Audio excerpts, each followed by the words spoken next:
The so-called glam yoga teacher is in court. The trial of Kaitlin Armstrong starting now, and I mean right now.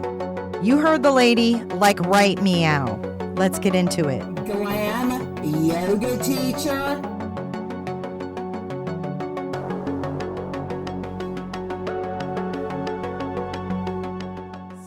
On May 11th, 2022, Austin police found Moriah Wilson with a gunshot wound at an East Austin home.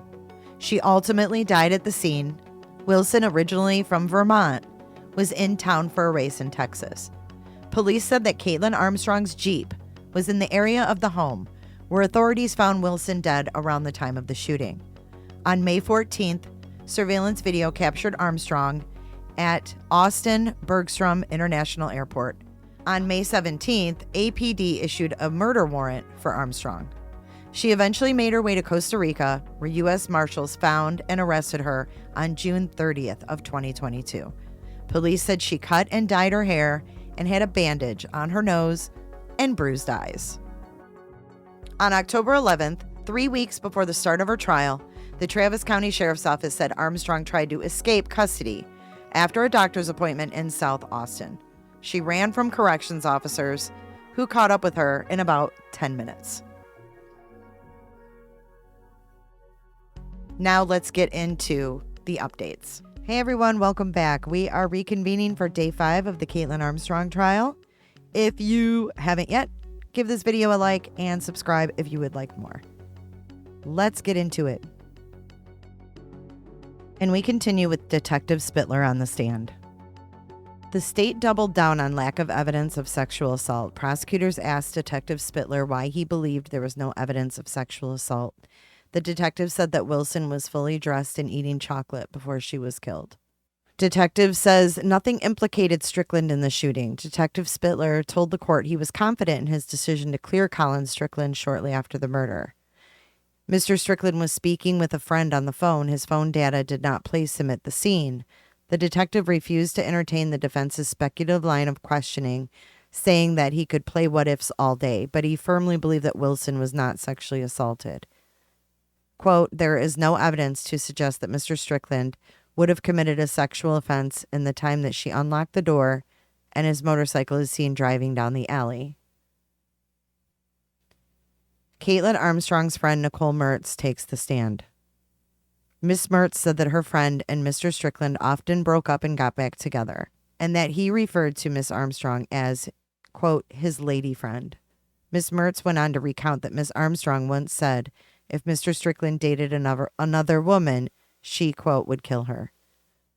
She said, my first thought was that Kaitlin might have had something to do with it, and that was what she said she thought when she heard about Mo being murdered.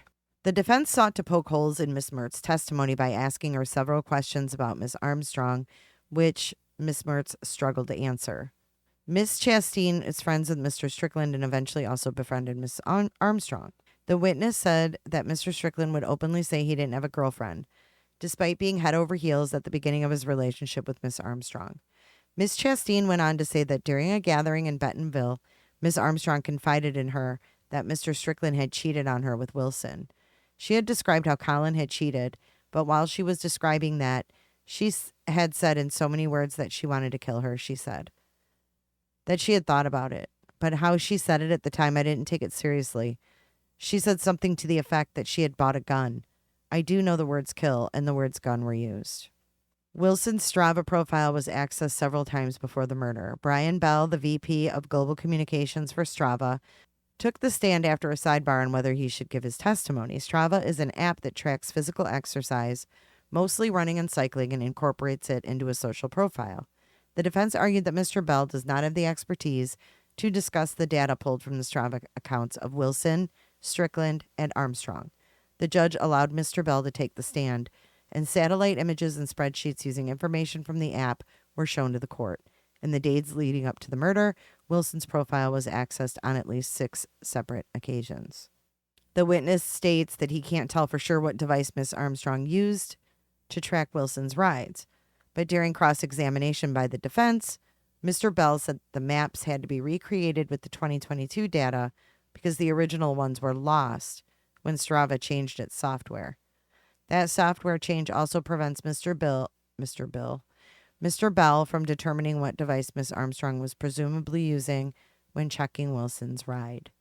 Detective says Miss Armstrong's Jeep was found at a CarMax nearly a month after the murder. Detective Richard Spittler told the court that he learned on October 20th that Miss Armstrong's DNA had been found on Miss Wilson's bike.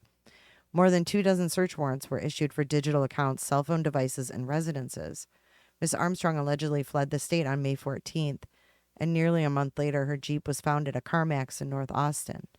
The car was seized by authorities, and information obtained from the vehicle's system led police to an apartment across the street from the home that Mr. Strickland and Miss Armstrong shared before the murder. And that is it, my friends, for day 5. Make sure you're subscribed for day 6 update. I'll try to get it out sooner. I've been busy, folks, but thanks for bearing with me. Thanks for listening to my updates, and I'll see you in the next video. Be sure to check out my other videos and playlists for more true crime content. And if that's not enough, you can join our Patreon. Don't have a tinfoil hat? It's okay. We'll make you one. It's that easy. See you guys in the next video. See you later. Bye.